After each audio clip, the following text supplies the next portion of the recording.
గంజాయి మత్తు రేపే గమ్మత్తు అయిన పదార్థం అని మనందరికీ తెలిసిన విషయం. కొన్ని దేశంలో లీగల్ అయినప్పటికీ మన దేశంలో ఇల్లీగల్ అని పూర్తిగా తెలుసు. అయితే సరూర్ నగర్లో 10 ఫీట్ల గంజాయి మొక్క కలగలం అనే చెప్పొచ్చు. ప్రస్తుతం మనం అక్కడనే ఉన్నాము. ఇక్కడ ఏదైతే సరూర్ నగర్లో ఒక ఇంటి వద్ద గంజాయి మొక్క అనేది పెరిగింది. అది ఎవరైనా కావాలని ఆకతాయిలు ఏదైనా గంజాయి సేవించేటప్పుడు అక్కడ గింజలు ఏదైనా వేసి ఉంటే అక్కడ పెరిగిందా, లేకపోతే ఎవరైనా కావాలని పెంచి ఉంటారా అనే విధంగా కూడా ప్రస్తుతము దర్యాప్తు అయితే చేస్తున్నారు. నార్కోటిక్ ఆర్టీవీ ఎక్స్క్లూజివ్గా సమాచారం ఇవ్వడం జరిగింది.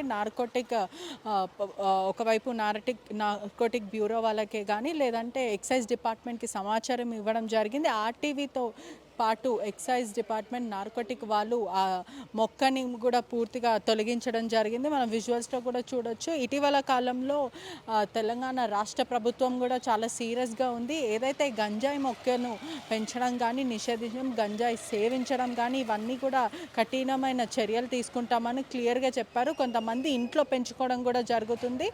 పోలీసుల కంట పడకుండా కొంతమంది ఇంట్లో స్థానికంగా పెంచుకుంటూ ఉంటారు. కొంతమంది పూర్తిగా చెప్పాలంటే కూడా ఇంటి దగ్గర పెంచుకోవడం ఇటువంటి పోలీసులకి కూడా ఎప్పటికైనా తెలుస్తుంది. కానీ ఇక్కడ చూసుకుంటే మాత్రము ఇక్కడంతా రెసిడెన్సీ ఏరియా అని కనిపిస్తుంది. మరి ఈ సరౌండింగ్స్లో గంజాయి మొక్క కనిపించింది. పూర్తిగా ఆర్టీవీకి స్థానికులు ఇచ్చిన సమాచారం మేరకు ఆర్టీవీ మరియు నార్కోటిక్ మరి ఎక్సైజ్ డిపార్ట్మెంట్తో కలిసి పూర్తిగా తొలగించడం జరిగింది. ఒకవైపు తెలంగాణ రాష్ట్ర ప్రభుత్వం గంజాయిని తనిఖీలు చేస్తున్నప్పటికీ కూడా ఒకవైపు ఉక్కుపాదము మోపుతున్నారు, చర్యలు కూడా తీసుకుంటున్నారు. ఒకవైపు వాళ్ళకి పట్టుబడతామని కొంతమంది దందాలు పాటిస్తారు, కొంతమంది ఈజీ మనీ సంపాదించడానికి ఇంకా హైదరాబాద్లో సరఫరా చేస్తున్నారు. ఈ ఆకులకు అలవాటు పడిన వాళ్ళు తప్పు మీద తప్పు చేస్తారు ఈజీ మనీ సంపాదించడానికి. మరోవైపు కొంతమంది ఇంట్లో మొక్కలు పెంచే గతంలో కూడా చూసాం. ఇంట్లో మొక్కలు పెంచడం, కల్టివేషన్ చేయడము,